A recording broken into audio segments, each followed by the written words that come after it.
रेखा गुप्ता पर हमले से जुड़ी बड़ी खबर सामने आ रही है। बता दें कि सीएम रेखा गुप्ता के हमले से जुड़ी बड़ी खबर सामने आ रही है। हिरासत में हमलावर राजेश का दोस्त राजकोट से हिरासत में लिया गया, साथ ही हमलावर के दोस्त से पुलिस पूछताछ कर रही है। तो बड़ी जानकारी दे रहे हैं आपको, सीएम रेखा गुप्ता पर हमले से जुड़ी ये बड़ी खबर बता रहे हैं इस वक्त की हिरासत में हमलावर राजेश का दोस्त राजकोट से हिरासत में लिया गया है। हमलावर के दोस्त से फिलहाल पुलिस पूछताछ कर रही है। सीएम रेखा गुप्ता पर हमला करने वाले आरोपी राजेश के एक दोस्त को दिल्ली पुलिस ने गुजरात के राजकोट से हिरासत में लिया है। हालांकि उसका इस थप्पड़ कांड से क्या कनेक्शन है, ये जानकारी अब तक सामने नहीं आ सकी है।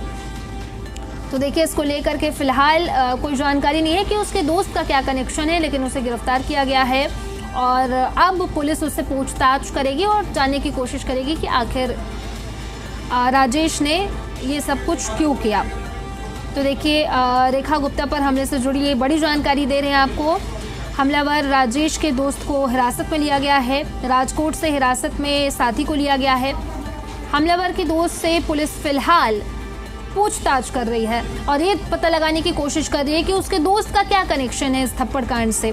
तो अब ये पूछताछ के बाद ही पता चल पाएगा और तस्वीर जो है वो साफ हो पाएगी कि आखिर थप्पड़ क्यों मारा और उसके दोस्त का इससे क्या कनेक्शन है। तो राजेश जो हमलावर है, उसके दोस्त को राजकोट से पुलिस ने हिरासत में लिया है। फिलहाल हमलावर का जो दोस्त है उससे लगातार पुलिस पूछताछ कर रही है और ये पता लगाने की कोशिश की रही है कि इस थप्पड़ कांड से उसके दोस्त का क्या कनेक्शन है। और इसी पर ज़्यादा जानकारी के साथ सहयोगी नीतू जहां हमारे साथ जुड़ी हुई हैं, उन्हीं का रुख कर लेते हैं। नीतू, क्या कुछ जानकारी? फिलहाल हमलावर के दोस्त को गिरफ्तार किया गया है।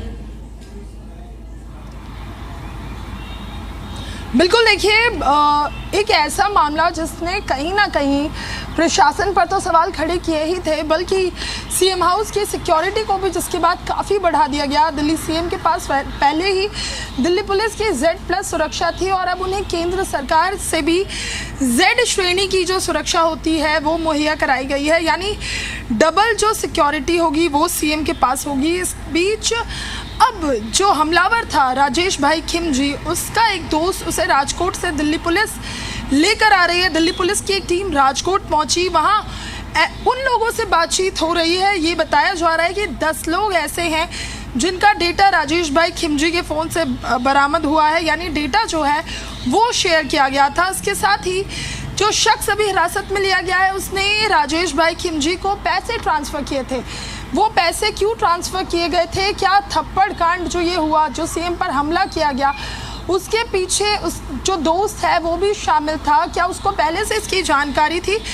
क्योंकि आपको ध्यान हो, इससे पहले भी जब राजेश भाई खिमजी का फ़ोन खंगाला गया तो पता चला कि जब वो शालीमार बाग आया था तो उसने अपने एक दोस्त को फ़ोन पर भी इसकी जानकारी साझा की थी। यानी लगातार परिवार वालों के दोस्तों के संपर्क में था राजेश भाई खिमजी। ऐसे में उन लोगों से पूछताछ की जा रही है जो लगातार संपर्क में थे, जिनको ये जानकारी थी कि दिल्ली आने वाला है। तो क्या दिल्ली आकर इस घटना को अंजाम देने वाला है? इस तरह की तमाम जो पूछताछ है वो अभी उन लोगों से की जाएगी जिनके डेटा को खंगाला गया है, यानी जिनके डेटा अभी फ़ोन कॉल से मिले हैं या फ़ोन चैट में अगर कोई ऐसा शख्स मिला है जो इस घटना से जुड़ा हुआ था या इस घटना के दरमियान राजेश भाई खिमजी के संपर्क में था, उनसे अभी पूछताछ की जाएगी। पुलिस ने एक ऐसी लिस्ट बनाई हुई है जिसमें वो लोग शामिल हैं जो लगातार हमलावर के संपर्क में रहे हैं। फिलहाल एक शख्स को दिल्ली लेकर आया जाएगा। राजेश भाई खिमजी अभी सिविल लाइंस थाने में है। पुलिस ने रिमांड की बात कही थी और रिमांड मिलने के बाद अभी लगातार पूछताछ की जा रही है। अब जो ये शख्स लेकर आ जाएगा शाम तक दिल्ली, उससे भी पूछताछ की जाएगी कि जो कथित तौर पर पैसे ट्रांसफ़र किए हैं उसके पीछे की मंशा क्या थी, वो पैसे क्यों ट्रांसफ़र किए गए थे, क्या वो पैसे हमला करने के लिए ट्रांसफ़र किए गए थे, क्या वो पैसे दिल्ली जाने के लिए ट्रांसफ़र किए गए थे या पैसे किसी और वजह से ट्रांसफ़र किए गए थे।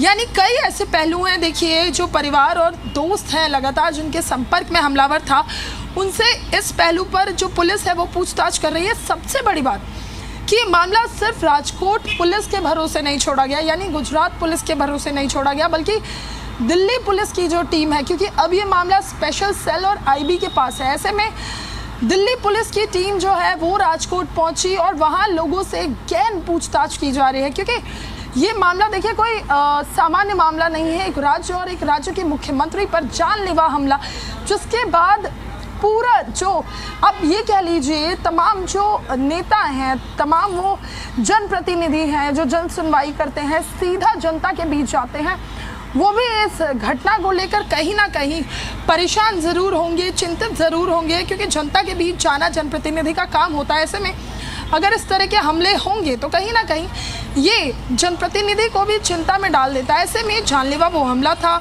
बताया गया कि सीएम को धक्का देने की कोशिश की गई, मारने की भी कोशिश की गई। पुलिस ने उस आदमी को गिरफ्तार किया, तुरंत एक्शन लिया गया, लेकिन इसके बाद भी अब दिल्ली पुलिस लगातार एक्शन मोड में नजर आ रही है।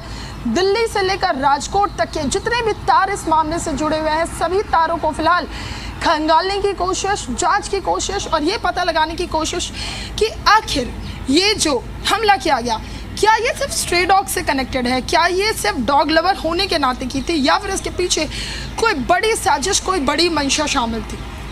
जी नीतू, फिलहाल तो हमलावर और हमलावर के दोस्त से पूछताछ की जा रही है। और इसी बीच एक बड़ी खबर ये भी है कि आज सीएम रेखा गुप्ता हमले के बाद पहली बार उनका दौरा है, कार्यक्रम है, इसको लेकर के क्या कुछ जानकारी है आपके पास?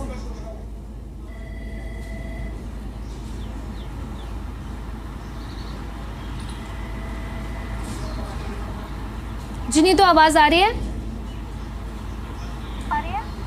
जी एक बार आप अपना सवाल दोहराइए।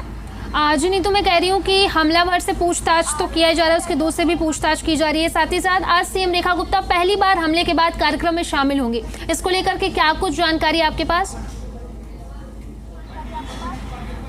बिल्कुल, देखिए सीएम पर 20 तारीख को हमला हुआ था, जिसके बाद 20 तारीख को डॉक्टरों ने उन्हें रेस्ट करने की सलाह दी थी और उसके बाद 21 तारीख यानी कल के दिन भी उन्होंने आराम किया। वो दिल्ली के 7 सांसदों से मिली, सारे मंत्री उनसे मिलने पहुंचे, कई विधायक पहुंचे, बीजेपी के कई नेता और उनको चाहने वाले लोग उनसे मिलने जुलने पहुंचे थे। सीएम ने कल भी घर पर रेस्ट किया था, क्योंकि डॉक्टर्स ने उन्हें रेस्ट करने को कहा। देखिए, इसको ऐसे समझा जा सकता है कि एक और जहाँ उन्हें शारीरिक चोट तो लगी थी, लेकिन लगातार जनता के बीच रहने के बाद अगर इस तरह का हमला होता है तो कहीं ना कहीं एक मेंटल ट्रॉमा जो होता है वो भी किसी भी जनप्रतिनिधि के मन में हो सकता है, मन के भीतर पैदा हो सकता है। ऐसे में आज सीएम 11:30 बजे के करीब गांधीनगर मार्केट, जो दिल्ली के सबसे बड़े कपड़ा बाजारों में से एक है, वहाँ एक कार्यक्रम में शामिल होंगी, क्योंकि गांधी बाजार को 50 साल आज पूरे होने जा रहे हैं। ऐसे में इस कार्यक्रम का इनविटेशन सीएम को काफ़ी समय पहले ही दे दिया गया था। सीएम आज इस कार्यक्रम में शामिल होंगी और उसके बाद दोबारा 4 बजे कार्यक्रम में वो शामिल होने वाली है। यानी इस बड़े घटना के बाद, इस बड़े हमले के बाद दिल्ली के सीएम आज एक बार फिर से, आप ये कह लीजिए लगभग 48 घंटे बाद दिल्ली की जनता के बीच एक बार फिर से रूबरू होने जा रहे हैं। उन्होंने लगातार एक्स पर ट्वीट कर भी इस चीज़ की जानकारी दी कि इस तरह के हमले, कायराना हमले अगर होते रहे, उसके बाद भी जनसुनवाई जारी रहेगी, सीएम का कार्यक्रम जारी रहेगा। बल्कि अब सिर्फ सीएम जनसुनवाई नहीं करेगी, बल्कि दिल्ली के जितने भी विधायक हैं वो भी अपने अपने क्षेत्रों में जाके जनसुनवाई के इस कार्यक्रम को करेंगे आगे। जी नीतू, बहुत बहुत शुक्रिया आपका तमाम जानकारी के लिए। तो सीएम रेखा गुप्ता हमले के बाद आज पहली बार वो कार्यक्रम में शामिल होंगी। बता दें कि सीएम रेखा गुप्ता पर जन सुनवाई के दौरान हमला किया गया था, जिसके बाद तमाम मंत्री और बीजेपी के सांसद सीएम रेखा गुप्ता से मिलने पहुंचे और आज सीएम रेखा गुप्ता हमले के बाद पहली बार कार्यक्रम में शामिल होंगी।